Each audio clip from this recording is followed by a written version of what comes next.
Aujourd'hui, est-ce que ça te dit? On va voyager dans plein de pays. Est-ce que tu veux aller en Russie? Moyen quand même, il fait froid. Hein. Bon, on va y aller quand même, hein. Mais si tu veux, on va aussi aller là où il fait chaud. On peut aller en RCA, République centrafricaine, on peut aller au Panama, on peut aller au Salvador même. Après, si t'aimes quand il fait un petit peu moins chaud, on peut aller au Portugal, voire en Allemagne. Mais en vérité, c'est pas pour parler de météo, et c'est pas pour faire du tourisme que je vais te parler de tous ces pays. Ah, tu t'en doutes, c'est pour parler des cryptos et du Bitcoin, et de leur adoption dans le monde. Il y a beaucoup de choses à voir dans cette vidéo, parce qu'en fait, ça avance très vite. Peut-être que le Salvador, c'était que le premier domino, et une fois qu'il est tombé, il y en a plein d'autres qui vont adopter le Bitcoin. Et puis on va aussi regarder qu'est-ce que ça peut apporter en fait concrètement l'adoption du Bitcoin dans un pays, comment ça se passe. Et le meilleur exemple pour ça, c'est le Salvador. Donc on va parler de tout ça, on va pas mal voyager dans cette vidéo. Si ça te plaît, tu peux t'abonner à ma chaîne, activer les notifications, tu peux me follow sur Twitter, aller voir ce qui se passe aussi sur mon Discord, parce qu'on y apprend des choses également. Et pour finir, tu peux aussi simplement liker ma vidéo, seulement si tu l'as aimé. Hein. Si tu l'aimes pas, tu regardes pas et puis c'est tout. J'investis dans les cryptos pour être riche dans le futur, faire de couilles dans le futal, ainsi soit-il. Mon Bitcoin est mon couteau. Vous vous souvenez, il n'y a pas longtemps, j'ai parlé de la légalisation du Bitcoin en Centrafrique, et je vous avais parlé de Sébastien Gouspilou. Je vous avais aussi parlé de lui au sujet de la légalisation potentielle du Bitcoin au Mexique, et ça a été un des conseillers du président salvadorien Nayib Bukele. Très prochainement, il sera sur place en République centrafricaine. Il a réuni un groupe de bitcoiners pour se rendre dans le pays, évaluer la situation, voir ce qui est possible d'être fait et rencontrer les autorités. Tout ça dans le but d'aider au développement du Bitcoin dans le monde, mais du coup en Centrafrique, parce que si ça se passe bien là-bas, si c'est un succès, ça peut inspirer de nombreux autres pays africains pour suivre la même voie. Donc c'est important pour l'avenir du Bitcoin. Et il en est question dans cet article de RFI, je pourrais vous mettre le lien dans la description, je vous mettrai beaucoup de choses en description, parce qu'il y a beaucoup de matière dans cette vidéo, et vous devrez approfondir si vous voulez aller plus loin. Dans cet article, il est dit par Sébastien Gouspilou que le but c'est d'aider pour que ce soit un succès, en République centrafricaine mais aussi du coup pour le monde, parce que si ça s'avérait être un échec en RCA, ce serait un mauvais signal aussi pour les autres pays. Et les grandes autorités diraient « Regardez, ça se passe mal, on vous l'avait bien dit ».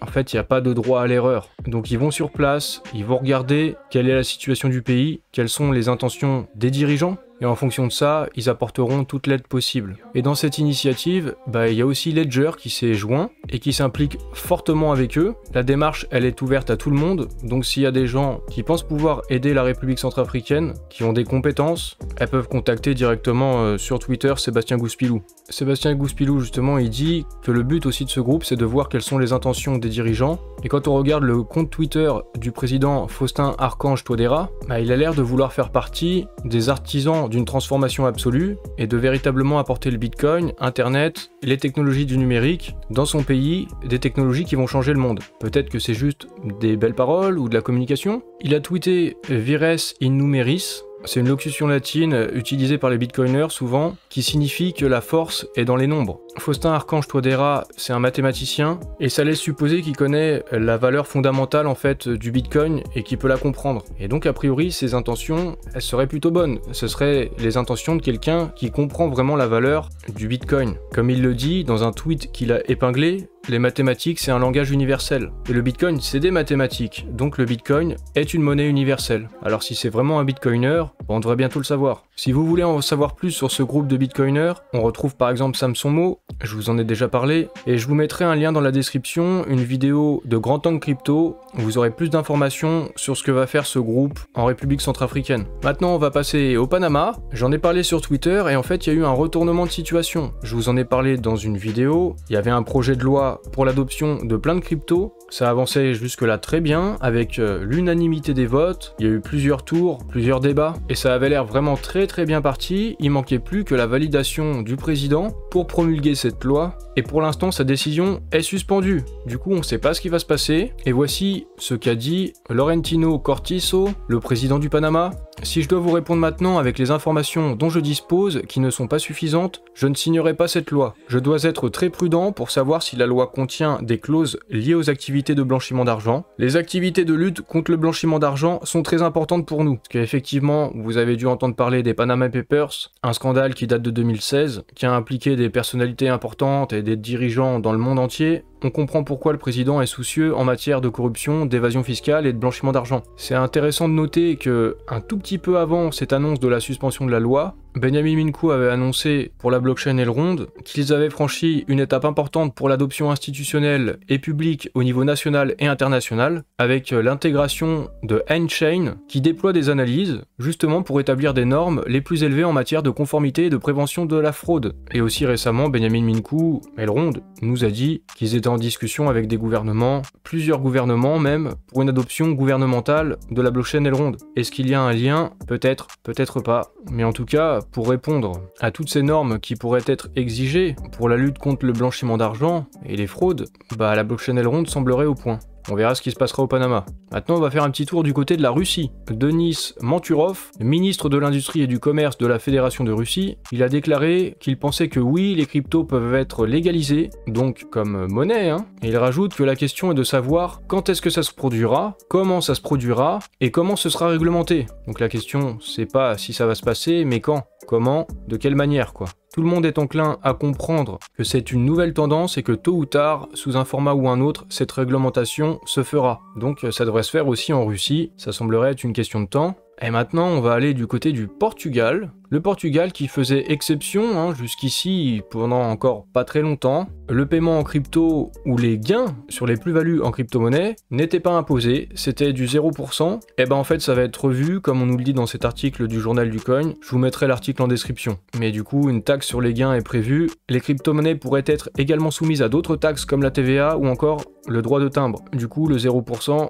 c'est bientôt fini. Enfin, c'est fini au Portugal en tout cas. Parce que maintenant, c'est l'Allemagne qui devient plutôt crypto et bitcoin friendly. Je vous mettrai aussi l'article en description. Mais en Allemagne, le ministère fédéral des Finances vient de publier un document qui confirme que la vente de bitcoin ou de toute autre crypto après un an de possession est exonérée de tout impôt. Et maintenant, regardons ce qu'en dit Christine Lagarde des crypto-monnaies. Selon elle, ça ne vaut rien, ça ne repose sur rien. Alors elle avait déjà critiqué les cryptos en disant que ça servait au blanchiment d'argent, financement du terrorisme et ce genre de choses, comme Bruno Le Maire et d'autres encore. Mais cette fois-ci, elle dit carrément que ça sert à rien. Sa déclaration exacte, c'est « Ma très humble évaluation est que cela ne vaut rien, cela ne repose sur rien, il n'y a aucun actif sous-jacent pour agir comme un ancrage de sécurité. » C'est très radical comme position, et comme il est dit dans cet article de Cryptost, c'est un commentaire qui manque quand même d'impartialité, parce que en parlant des cryptos, elle inclut par exemple les stablecoins. Or les stablecoins fonctionnent par un système de collatéralisation, c'est-à-dire que chaque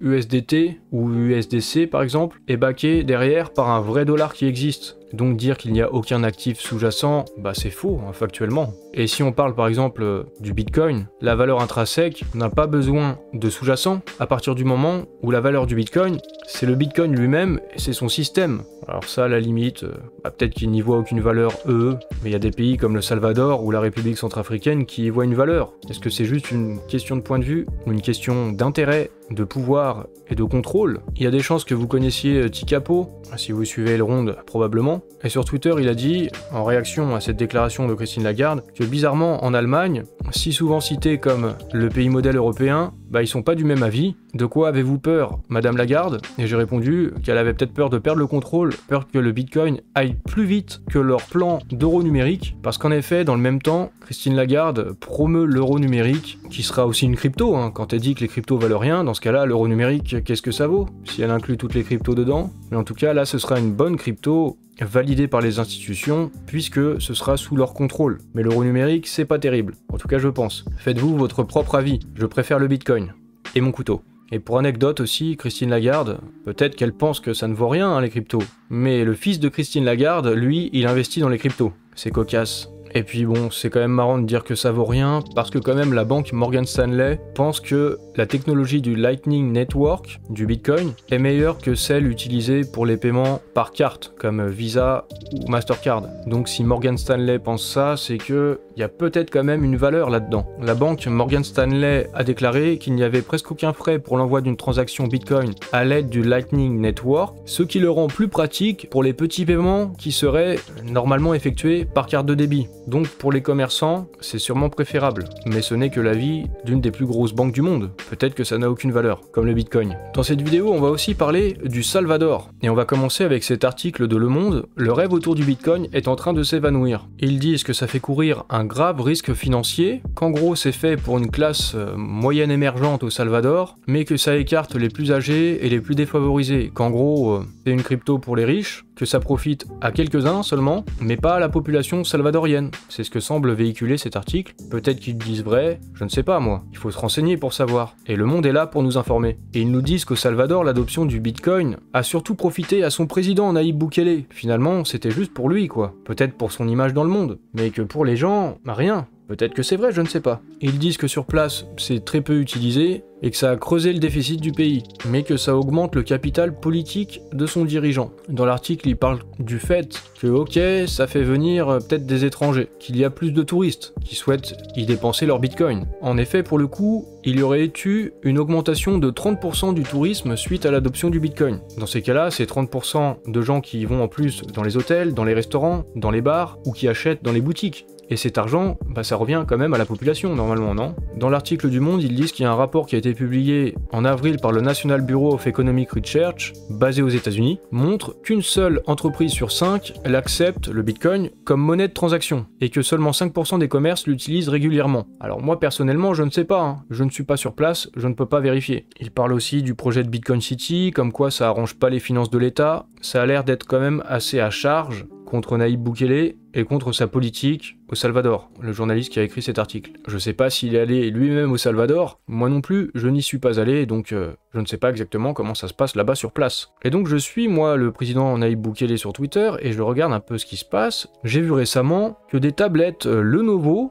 ont été distribuées à tous les étudiants du pays, allant de l'école primaire jusqu'au lycée. 100% des étudiants, des enfants et des jeunes du pays ont reçu une tablette. Du coup, les volontés d'accélérer sur Internet ou sur les technologies du numérique et d'apporter des choses à la population et aussi l'éducation, ça n'a pas l'air d'être seulement des lettres d'intention, ça a l'air de se vérifier concrètement. Alors il a communiqué, il y a eu plusieurs tweets dessus. Alors vous me direz, tout ça c'est peut-être aussi de la communication. Il y a des belles photos, bien réalisées, pour bien communiquer dessus, et il y a même une vidéo où on voit l'arrivée des tablettes et on voit la distribution dans le pays, une distribution aux élèves, aux enfants, et évidemment il y a sûrement de la communication autour de tout ça, c'est sûr, c'est indéniable, c'est pour communiquer ce qui est en train d'être fait. Ça n'enlève pas que c'est vraiment fait, ça se passe vraiment. Ils sont vraiment en train de distribuer ça à tous les élèves dans tout le pays. Et peut-être que c'est une façon de communiquer, peut-être un peu grossière, qui pourrait ressembler à de la propagande, mais il faut aussi se dire que c'est une façon de communiquer dans un pays qui n'est pas la France, ou qui n'est pas l'Occident. Et les façons de faire ne sont pas les mêmes partout, en fait, c'est pas comme chez nous. Et moi-même, parfois, quand je suis toute la communication de Nayib Bukele, notamment au sujet de l'arrestation de membres de gangs, c'est très musclé. C'est une communication qui ressemble pas à ce qui se fait chez nous. Mais aussi, c'est pas le même monde. Donc c'est peut-être aussi à nous, en tant qu'occidentaux, d'adopter un point de vue différent et de voir ce qui se passe vraiment sur place dans le pays. Peut-être que cette communication est adaptée à la population du Salvador. Depuis longtemps, Nayib Bukele communique aussi sur la baisse du nombre d'homicides dans le pays, parce que le Salvador, c'est un pays réputé pour être un des pays où il y a le plus d'homicides dans le monde. Le taux d'homicide était très élevé, et c'est en train de changer radicalement depuis 2019, je crois, depuis qu'il est président en fait. On peut voir ça sur les courbes.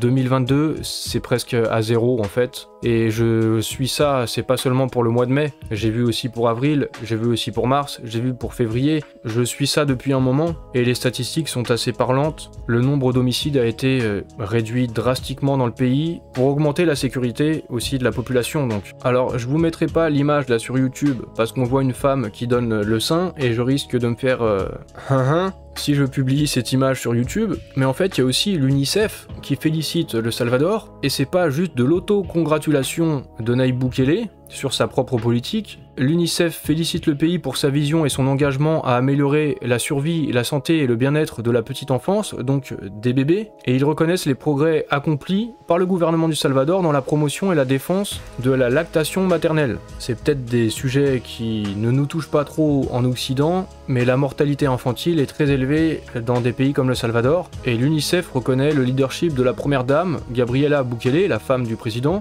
qui a promu des initiatives à fort impact pour la vie et le développement développement global des plus jeunes enfants du Salvador. Donc il semblerait qu'objectivement des choses sont faites pour améliorer la vie des habitants, mais en fait il n'y a pas juste ça, je peux pas tout vous montrer. Il y a des hôpitaux qui sont ouverts, il y a des routes qui sont construites au Salvador, des ponts également, donc il y a aussi beaucoup d'investissements dans les infrastructures du pays. Moi c'est l'impression que j'ai pour améliorer la vie de la population. Mais peut-être que je me trompe, je ne sais pas, je ne suis pas allé sur place. Et je n'ai pas encore vu, mais je vais le voir bientôt, un documentaire sur le Salvador, un journaliste qui est allé enquêter sur place. Voici ce documentaire, je vous mettrai le lien dans la description, et il serait intéressant de voir, lui, les leçons qu'il en a tirées, l'adoption du Bitcoin ou non par la population, une enquête qui va rencontrer les gens sur le terrain, et du coup aussi les partisans ou les non-partisans. Je vous laisserai regarder ce reportage si ça vous intéresse, je pense que ça peut être très intéressant. Et il s'appelle Follow the Money. Toujours sur le Salvador et Nayib Bukele, il y a eu une grosse nouvelle, une nouvelle vraiment très importante. Et c'est arrivé sans prévenir, ça a été tweeté par Nayib Bukele. Il a déclaré le 16 mai que le lendemain, 32 banques centrales et 12 autorités financières, donc au total 44 pays, se réuniront au Salvador pour discuter de l'inclusion financière, de l'économie numérique, de la bancarisation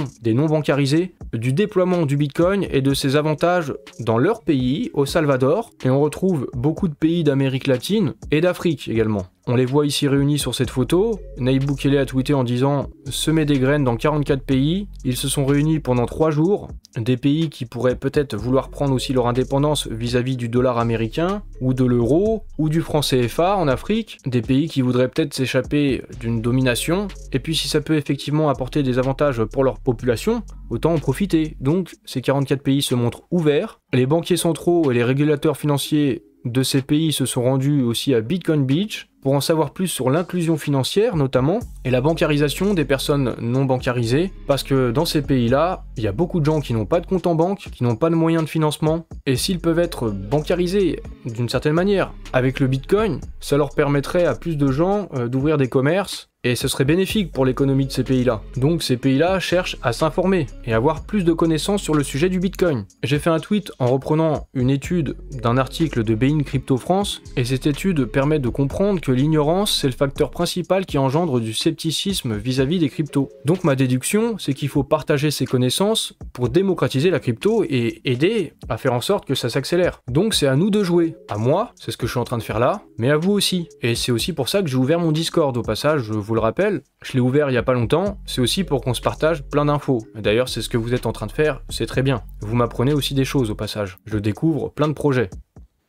Ce qui est en train de se passer en République centrafricaine, ça pourrait ouvrir la voie à plein de pays africains pour imiter ce pays, pour faire de même et adopter le Bitcoin, les cryptos. Donc ça va être un cas très important pour la suite de l'adoption du Bitcoin dans le monde. Et également, ce qui se passe au Salvador en ce moment même, ce qui a déjà été réalisé, c'est aussi très important et il y a plein de pays, comme on a vu, qui sont attentifs parce qu'ils ont les mêmes problématiques. Le développement du niveau de vie de leur population, bancariser les gens, l'inclusion financière et aussi acquérir une certaine indépendance vis-à-vis des pays dominants, les pays occidentaux, les États-Unis ou la France, beaucoup avec le CFA. Donc il y a d'énormes enjeux géopolitiques, politiques, monétaires, et il y a plein d'institutions qui sont pas vraiment très contentes et qui disent que le Bitcoin, les cryptos et tout ça, ça vaut rien. Et les gens qui sont pas informés peuvent croire ce genre de choses. Finalement, moi j'ai un rôle, et toi aussi, j'essaye de t'informer, tu dois le faire aussi de ton côté. C'est aussi pour ça que j'ai mis plein de liens dans la description, j'essaie de vous apporter de la valeur ajoutée et vous permettre